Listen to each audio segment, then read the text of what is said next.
오늘 요한복음에서 본문으로 보신 바와 같이 예수님은 자신을 오늘 본문식으로 얘기하면 내가 길이요 진리요 생명이라 그렇게 표현하시고, 나사로를 살리시는 장면에서는 나는 부활이요 생명이라 그런 식으로 굉장한 은유로 자신을 설명하십니다. 우리는 예수님이라고 하면 우리를 구원하러 오신 메시아, 구원의 주님으로는 제일 먼저 생각을 해도 성경이 얘기하는 식으로 이렇게 당신이 가치와 의미의 어떤 본문으로 소개되는 것에는 거의 이해를 받지 않는 것 같습니다. 예수님이 진리고 생명이다. 진리의 길이 된다든가 생명의 방법이 된다가 아니라 본인을, 자신을 그렇게 설명하는 것은 기독교 신앙이 아주 특별한 면을 나타내고 있습니다. 반복하지만 모든 종교는 그 숭배의 대상이 되는 신에 대한 설명과 신에게 기대할 수 있는 것과 보상을 받는 법이 있어야 됩니다. 그러나 기독교를 제외하면 모든 신들은 신이 계획과 뜻과 의지를 갖고 있는 게 아니고 그 숭배자가 치열함과 도덕성을 근거로 해서 혹은 어떤 제물을 바치듯이 희생으로 자신의 필요를 받아내기에 바쁘지 신 자신에 대한 설명은 거의 없습니다. 기독교의 신은 이렇게 창조주고 심판 주면서 그 아들을 보내 우리를 구원한다.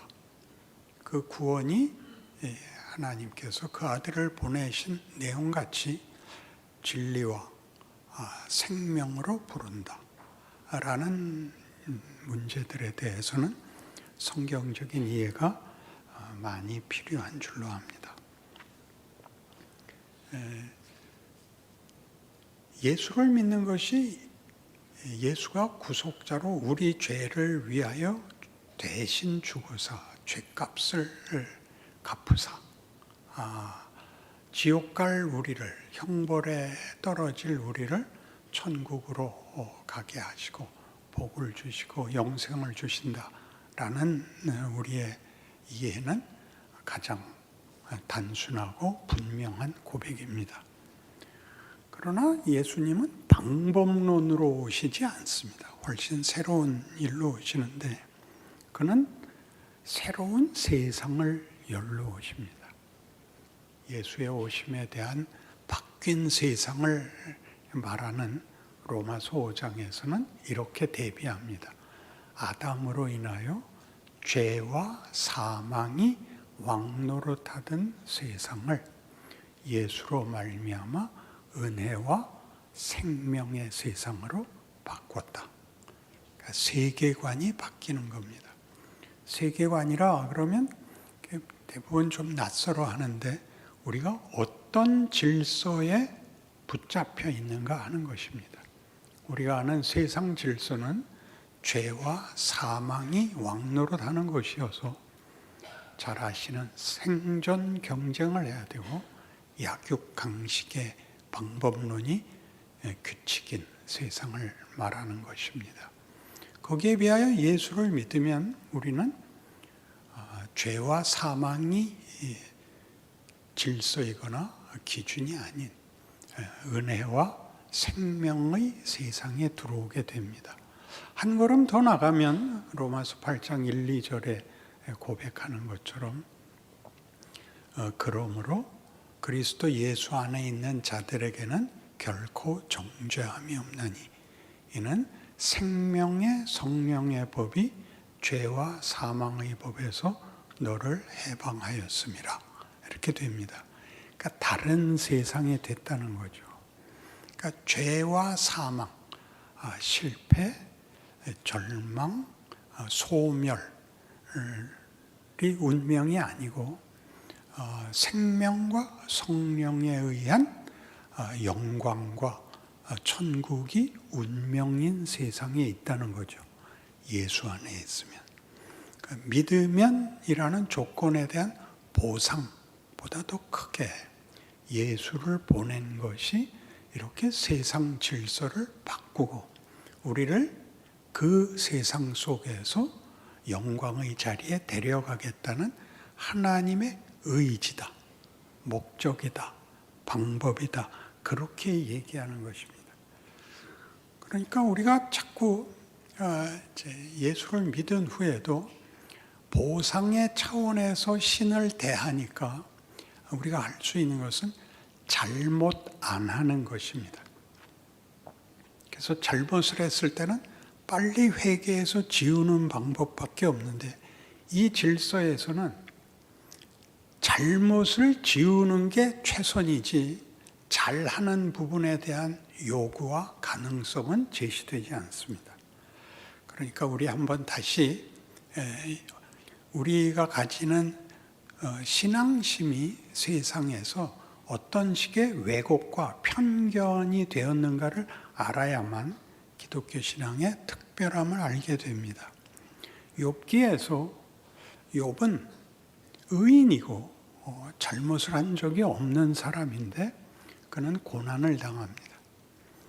그 고난을 당하죠. 본인이 일단 당황을 하죠. 왜 하나님은 나에게 고난을 요구하시는가? 내가 뭘 잘못했는가? 그래서 하나님을 원망할 수 없으니까 그가 자기 자신이 태어난 걸 원망합니다. 그죠? 내가 태어난 날이 달력에 없었더라면 우리 엄마는 왜 나를 낳았을까? 내 생일이 지워졌으면 이라는 식으로 원망을 하는데 마침 울고 싶은 아이 때려주듯이 친구 셋이 와서 빨리 회개하라 이렇게 됐죠. 뭘 회개하란 말인가? 네가 잘못했지 않는가? 뭘 내가 잘못했는가? 아니 그렇다면 네가 잘못하지 않았는데 벌이 내릴 수 있단 말이냐? 나도 그 점이 이상하다. 나는 잘못한 것이 없는데 왜 하나님이 나를 고통 속으로 몰아내시는지 나도 궁금하다. 네가 말을 그따위로 하는 것만 봐도 네가 잘못한 거다. 그럼 네가 잘못하면 잘못했지 하나님이 잘못했겠냐? 이런 싸움 속에 드디어 이제 욥은 막판에 하나님 우리 계급장 떼고 한번 만납시다 까지 가게 되는 것입니다. 그러자 하나님이 이렇게 묻는 것이죠. 너는 무슨 근거로 무슨 배짱으로 네가 잘못했을 게 아니라 내가 잘못했을 것이라고 주장할 수 있느냐? 뭐가 그 근거냐? 욥의 대답은 이겁니다. 난 잘못한 것이 없잖아요. 그러면 이 대목을 잘 생각해 보십시오. 하나님은 청구서를 내면 갚아주는 분이지 그분이 심판자 자신이 안 됩니다. 심판의 기준, 규칙은 도덕이 되고 마는 거죠. 잘했다, 잘못했다만 있는 것이죠. 그래서 신자들에게도 제일 흔한 표현이 착하답니다. 착하다. 세상에서는 어디까지 갖다 쓰냐 하면 저 사람은 예수 안 믿어도 천국 갈 사람이야. 이런 말이 나오고 우리도 심심치 않게 절반쯤 공감을 하게 되는 것입니다. 착하다라는 기준은 도덕을 기준한 것이고 하나님이 우리에게 그 아들을 보내시는 것은 하나님이 우리가 말하는 구원과 보상에 대하여 하나님의 뜻이, 내용이, 목적이 얼마나 다른가. 그리고 그 일에 대하여 하나님이 어떻게 전적으로 책임을 지고 의지를 가졌는가가 기독교인 것입니다.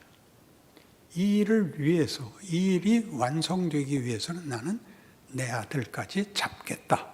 이렇게 된 것이 기독교인데 기독교의 주인인 우리 하나님 아버지의 하나님 되시는 정체성인데 여기가 약합니다.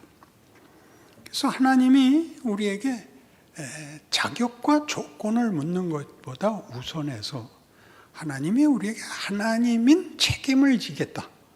그 책임은 우리가 아는 식의 방법론, 권력의 문제가 아니라 그 관계의 최고의 경지, 사랑을 약속하는 겁니다.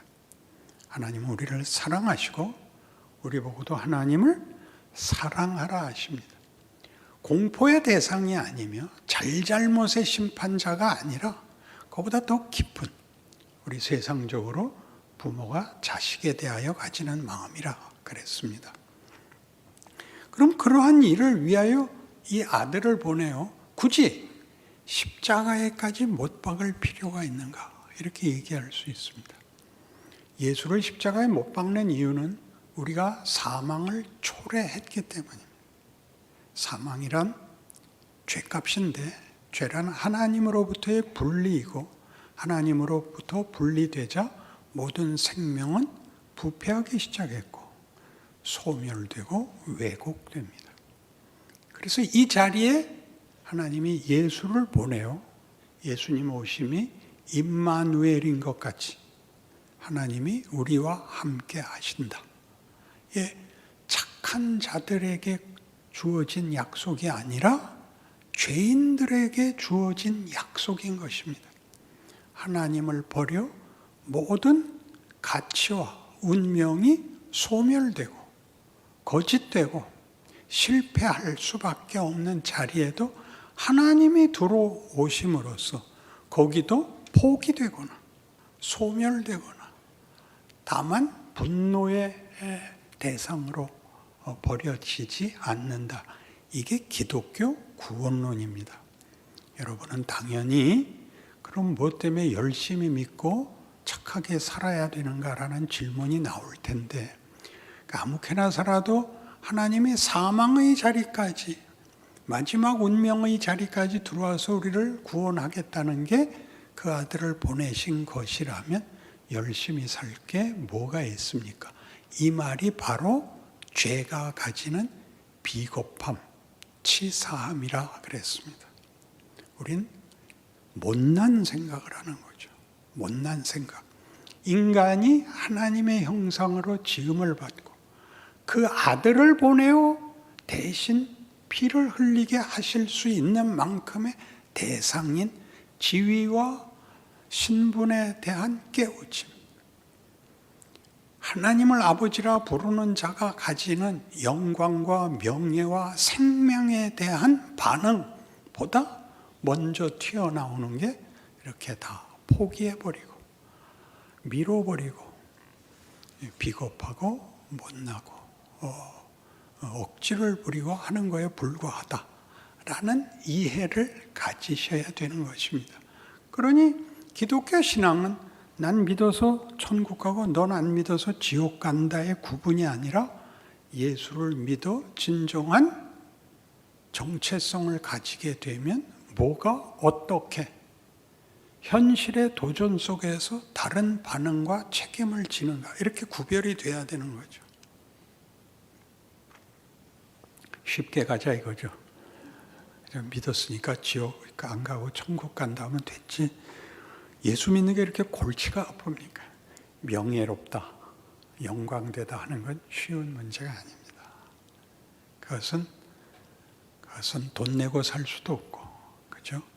치성을 들여서 될 수 있는 것이 아닙니다. 그것은 깊고 깊은 이해와 훈련과 경험 속에서 쌓이는, 즉 하나님이 인류에게 역사를 요구하시고 각 개인에게 인생을 요구하여 우리에게 만드시는 방법으로 만들어지는 하나님의 지혜요 의지라고 성경이 가르치는 것입니다. 그렇다면 굳이 십자가에서 그 아들을 죽일 필요가 뭐가 있냐? 여기에 하나님이 하시려는 일의 구체성과 진정성이 드러납니다.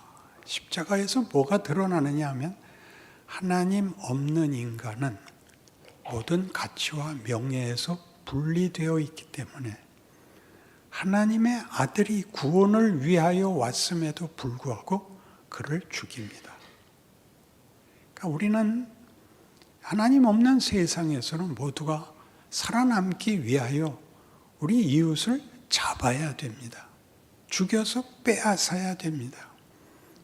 구약에서 예를 든 것 같이 야곱이 그렇죠. 야복나루에서 홀로 남아 어쩔 줄 모르고 있는데 하나님의 사자가 나타나 씨름하고, 야곱은 고집을 꺾지 않습니다. 고집을 꺾지 않는다는 건 그는 모든 일에 빼앗아야 되는 자입니다. 그래서 하나님의 사자가 그의 몸을 치고 나간다. 아니 그냥 가면 어떡합니까? 내가 이긴 보상을 주시든가 축복을 하고 가셔야지. 그냥 가신다고요? 말이 됩니까? 넌 이름이 뭐냐? 넌 누구냐? 난 야곱입니다. 야곱은 약탈자라는 뜻이라 그랬죠. 빼앗아야, 옆에 사람 걸 빼앗아야 자기 필요를 채울 수 있는 존재. 성경에서는 여기가 그가 고아라는 뜻으로 나는 보호자가 없습니다. 나는 내가 살려면 누구를 잡아야 되는 존재입니다. 하나님이 그러죠. 넌 다시는 고아라 그러지 마라. 내가 네 아버지다. 너 자식 이기는 아버지 봤냐? 네 이름은 이스라엘이다. 하나님과 싸워 이긴 자다. 인간이 어떻게 하나님께 이겨요? 자식은 부모를 이깁니다. 자식이 이기지 않고 부모가 집니다. 여러분이 너무나 잘 아시죠? 자식을 위해서는 부모가 죽을 수 있습니다. 그게 기독교입니다. 십자가는 그걸 증명합니다. 하나님 없으면 우리가 뭐가 되는지, 정의니 평화니 진리니 생명이 다 헛된 수작입니다. 자기의 강도짓을 정당화하기 위한, 변명하기 위한 핑계이지, 인간은 스스로도 만족할 수 없고 남에게 도움이 될 수는 더더욱 없습니다. 여기 예수가 들어옵니다. 나는 줄 수 있다. 뭐든지 줄 수 있다. 오늘 본문에도 나오는 바와 같이 내 이름으로 내게 구하는 것은 내가 다 주겠다. 얼마나 굉장한 겁니까? 예수 그리스도는 자신이 우리의 필요를 줄 뿐만 아니라 우리 보고도 우리가 모두의 필요에 답을 할 수 있는 존재로까지 우리를 약속하고 부르고 있다고 얘기합니다. 나를 믿는 자는 내가 하는 일을 저도 할 것이요 이보다 더 큰 일도 하리니 이는 내가 아버지께로 감이라. 아버지의 뜻을 다 이루고 아버지의 부요하심과 그 의지와 그 복주심을 십자가로 증명을 하신 그 아들이 아버지께 뭐하러 갑니까? 불러낸 모든 하나님의 백성들의 권리, 명예, 영광을 이루시겠다고 여기 약속하고 있는 것입니다. 그래서 우리는 이 하나님이 우리와 함께 하사 그 아들을 보내어 그 약속을 주신 이 모든 일들이 죄와 사망, 거짓과 수치와 비겁함, 변명에서 벗어나 여기가 다가 아니라 잘못을 저지르지 않는 정도가 아니라 더 명예와 영광으로 가는 길로 불러냈다는 사실에 이제 집중해야 하는 것입니다. 잘했다 못했다는 엄격하게 얘기하면 이제 우리 세상에서는 개념이 다릅니다. 여러분이 전쟁을 하시면 지면 죽는 겁니다. 그러나 경기를 하시면 금을 밟았다든가 공을 못 받아내면 아웃 혹은 실점이 됩니다. 그래서 큽니다. 율법은 경기장이다 그랬죠. 예수가 오셔서 그 경기장에서 경기를 하십니다. 그 경기는 한 인간이 만들어내는 아름다움과 위대함의 한 보이는 모습입니다. 그 정성, 그 치열함, 그 누적된 기술과 체력과 정신력과 인간만이 가질 수 있는 아름다움의 예술성 같은 게 드러나는 것을 게임이라고 합니다. 다만 승부에 집착해서는 안 되는 것입니다.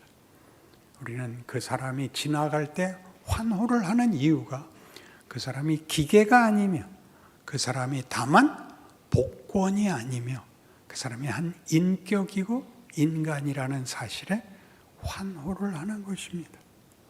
그걸 보이시죠? 무슨 싸움을 하시죠? 예수님이 오셔서 비겁함과 거짓됨과 핑계와 외면, 자책, 분노, 폭발을 뭘로 갚으십니까? 용서, 회복, 기다려주심, 편들어주심으로 어디로 데려갑니까? 우리를 사랑으로 데려갑니다. 하나님이 온전히 자신을 우리에게 주는 것으로 인하여 우리가 가졌던 모든 한계에도 불구하고 또는 우리가 기대했던 모든 상상을 넘어선 하나님의 하나님 되심이 우리라는 존재에 어떻게 들어오시는가? 예수에게서 본 것이 어떻게 우리의 인간이라는 존재의 정체성이 되는가? 본질이 되는가? 지위가 되는가? 신분이 되는가에 대하여 놀라게 되는 것입니다. 잘하고 싶습니다. 잘 되는 데는 시간이 필요합니다. 실력이 늘어야 되는데 실력은 기술만의 문제가 아니라고는 반복해서 말씀드려야겠죠. 모든 일에는 체력이 또한 필요합니다. 그래서 모든 운동은 달리기죠. 기본이 달리기입니다.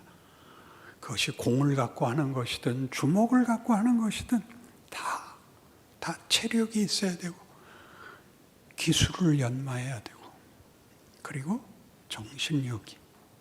정신력의 최고의 정점에서는 인간이란 상대를 꺾고 이기는 것이 영광이 아니라 어떻게 인간 노릇을 하느냐, 함께 기뻐할 수 있느냐, 어떻게 상대를 위하여 내가 나를 낮추고 그를 섬길 수 있느냐, 이게 관건입니다. 예수님 친히 그러시죠. 마지막 만찬 석상에서 제자들이 와서 하나는 하나님 나라에서 주의 우편에, 하나는 좌편에 앉혀주십시오. 너희는 내가 왜 왔는지 개뿔도 모르는구나. 제 성경에 그렇게 써 있어요. 나는 섬김을 받으러 오지 않았다. 나는 섬기러 왔다. 우리는 헌신을 하거나 겸손을 떨자는 종교를 갖고 있는 것이 아니라 상대방의 영광을 뺏어야 나의 영광이 되고 상대방을 짓밟아야 내가 강자가 되는 그런 세상에서 구원을 받았다. 죄와 사망의 자리에서 구원을 받았다. 명예와 영광의 신분과 운명과 내용과 기회를 가졌다. 이렇게 부름을 받은 것을 깨닫게 되는 것입니다. 그래서 로마서 8장 31절에서 마지막에 이르는 이 대목을 좀 같이 볼 필요가 있습니다. 로마서 8장 31절부터 제가 읽겠습니다. 그런즉 이 일에 대하여 우리가 무슨 말하리요? 만일 하나님이 우리를 위하시면 누가 우리를 대적하리요? 자기 아들을 아끼지 아니하시고 우리 모든 사람을 위하여 내주시니가 어찌 그 아들과 함께 모든 것을 우리에게 주시지 아니하겠느냐? 누가 능히 하나님께서 택하신 자들을 고발하리요? 의롭다 하시니는 하나님이시니 누가 정죄하리요? 죽으실 뿐 아니라 다시 살아나시니는 그리스도 예수시니 그는 하나님 우편에 계신 자요 우리를 위하여 간구하시는 자시니라. 여기 다 나오죠. 운명을 무엇으로도 우리를 바꿀 수가 없습니다. 하나님이 우리 편을 들기 때문이며 그 아들을 십자가에 매다셨기 때문입니다. 그래서 누가 우리를 그리스도의 사랑에서 끊으리요? 환난이나 곤고나 박해나 기근이나 적신이나 30절로 38절로 가죠. 내가 확신하노니 거기 나옵니다. 사망이나 생명이나 천사들이나 권세자들이나 현재일이나 장래일이나 능력이나 높음이나 깊음이나 다른 어떤 피조물이라도 여러분이 겪은 어떤 절망, 어떤 자책, 어떤 경우라 할지라도 하나님의 사랑에서 도망갈 수 있는 데는 없고 하나님이 외면하시는 자리는 없습니다. 너무 부끄러우십니까? 멋있어지십시오. 자책하지 마시고 회개하지 마시고 달라지십시오. 회개하러 나오면 죽여버리겠어요. 자책으로는 씻어버리는 것은 본전으로 가자는 얘기고 그 모든 것으로 잘나르니까요. 해보니까 비겁한 것, 부끄러운 것을 알아야 됩니다. 수치를 알아야 됩니다. 그래야 우리는 비로소 영광의 자리에 갈 것입니다. 그것은 우리에게 당연하게 주어진 권리며 책임이며 하나도 운명인 것입니다. 기도하십시다. 하나님 아버지, 우리의 운명을 기억해 하사 우리의 인생을 복되게 하옵소서. 우리에게 일어나는 모든 일로 하나님, 우리는 주를 닮게 하옵소서. 인간의 복된 것을 하나님이 약속하신 그 인간의 복된 것, 하나님의 형상, 하나님의 영광으로 채우는 우리의 인생이 되게 하사 더 많은 기회에 우리는 생명이 되고 진리가 되고 부활이 되고 기적이 되게 하옵소서. 예수님 이름으로 기도합니다. 아멘.